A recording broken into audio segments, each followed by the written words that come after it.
Drama serial تیری چھاؤں میں کے آنے والی نیکسٹ ایپیسوڈ میں آپ دیکھیں گے کہ مرزا صاحب کے اب برے دن شروع ہو جائیں گے۔ اب جلد ہی مرزا صاحب جیل کی ہوا خانے پہنچنے والے ہیں۔ تو ناظرین، اب تک آپ نے میرا چینل سبسکرائب نہیں کیا تو سبسکرائب کر دیں۔ تو اب نصیبن کی موت کا آرڈر بھی جاری ہو گیا تھا۔ جیسے ہی نایاب نصیبن کو گولی مارنے لگتا ہے تو سالار آ کر نصیبن کو بچا لیتا ہے۔ یہ دیکھ کر نصیبن خوش ہو گئی، لیکن سالار نصیبن سے کہے گا کہ دیکھ لیں آپ، مرزا صاحب آپ کو مروانے والے تھے، اب وہ کسی نہ کسی طریقے سے تمہیں مروا دیں گے۔ اس سے بہتر یہی ہے کہ تم مرزا صاحب کے خلاف ثبوت دے دو یا گواہی دے دو تاکہ وہ جیل چلے جائیں اور تم بھی بچ جاؤ۔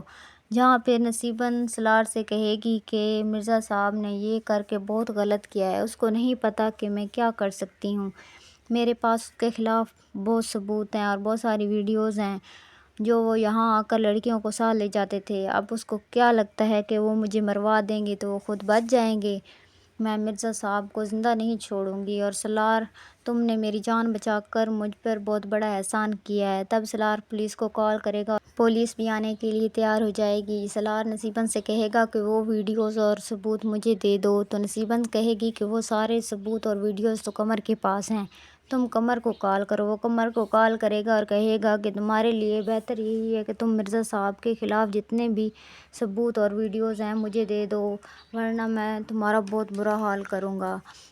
تو قمر کا فون جو تھا وہ ملہار کے پاس ہوتا ہے، وہ ساری باتیں سن لیتا ہے۔ وہ کہتا ہے کہ میں ملہار ہوں۔ سالار ملہار کی آواز سن کر بہت خوش ہو جاتا ہے اور کہتا ہے کہ تم ملہار ہو، میری بیوی تمہارے پاس ہے، ودیمہ تمہارے پاس ہے، وہ مجھے لوٹا دو، تم جو کہو گے میں وہی کروں گا۔ تو ملہار کہتا ہے کہ تم ودیمہ کو بھول جاؤ، وہ اب تمہارے پاس نہیں آئے گی، وہ ہمارے گروپ کا حصہ بن چکی ہے۔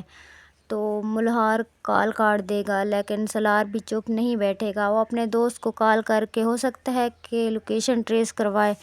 ملہار کو جیسے پتہ چلا کہ مرزا صاحب کے خلاف سارے ثبوت قمر کے پاس ہیں تو وہ قمر سے سارے ثبوت لے کر اپنے ساتھ لے جائے گا، لیکن ودیمہ اس کو کہے گی کہ تم سالار کو سچ کیوں نہیں بتا دیتے کہ میں تمہارے پاس ہوں اور اس کے پاس واپس جانا چاہتی ہوں۔ تو ملہار کہے گا کہ نہیں، تم اب واپس نہیں جاؤ گی، تم نے ہمارے گروپ میں شامل ہونے کا فیصلہ کیا تھا اور اب تمہیں واپس جانے کا کوئی حق نہیں۔ تو ودیمہ ملہار سے کہے گی کہ میں نے تو تمہیں اچھا انسان سمجھا تھا، لیکن تم بھی دوسروں جیسے نکلے۔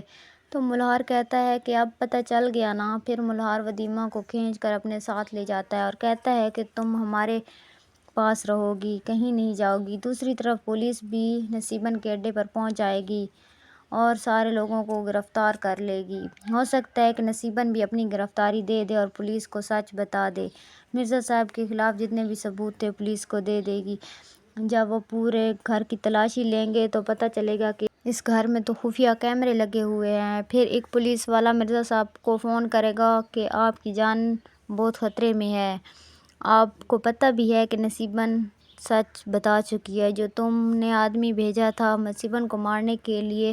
تو مرزا صاحب کہیں گے کہ میں نے تو کوئی آدمی نہیں بھیجا نصیبن کو مارنے کے لیے، اب تم یہ سب کیا کہہ رہے ہو؟ تو پولیس والا کہے گا کہ اس گھر میں تو خفیہ کیمرے لگے ہوئے تھے، کون آتا ہے کون جاتا ہے اس میں سب ریکارڈ ہے، نایاب نے جو باتیں کی تھی اس میں سب ریکارڈنگ کی ہوئی ہیں، ان کیمروں میں سب کچھ ریکارڈ ہے تمہارا اور نایاب کا۔ تو مرزا صاحب کے ہوش اڑ جائیں گے، مرزا صاحب بہت ٹینشن میں آ جائے گا۔ پھر سالار کو ملہار کی لوکیشن کا پتہ چل جائے گا، وہ ملہار کے پیچھے جائے گا، راستے میں سالار ملہار کو دیکھ لے گا اور گاڑی روک لیتا ہے۔ ملہار کہتا ہے کہ میرا راستہ چھوڑ دو سالار۔ دوسری طرف مرزا صاحب کو پولیس گرفتار کر لے گی کیونکہ سارے ثبوت پولیس کے پاس آ جائیں گے۔ ہو سکتا ہے کہ پولیس مرزا صاحب کو عمر قید کی سزا دے دے۔ ناظرین، آپ کو کیا لگتا ہے کہ مرزا صاحب کو عمر قید کی سزا ملے گی؟ ناظرین کمنٹ سیکشن میں مجھے ضرور بتائیے گا۔ اگر آپ کو میری ویڈیو اچھی لگی ہو تو لائک سبسکرائب ضرور کریں۔ نیکسٹ ویڈیو میں ملتے ہیں، تب تک کے لیے اللہ حافظ۔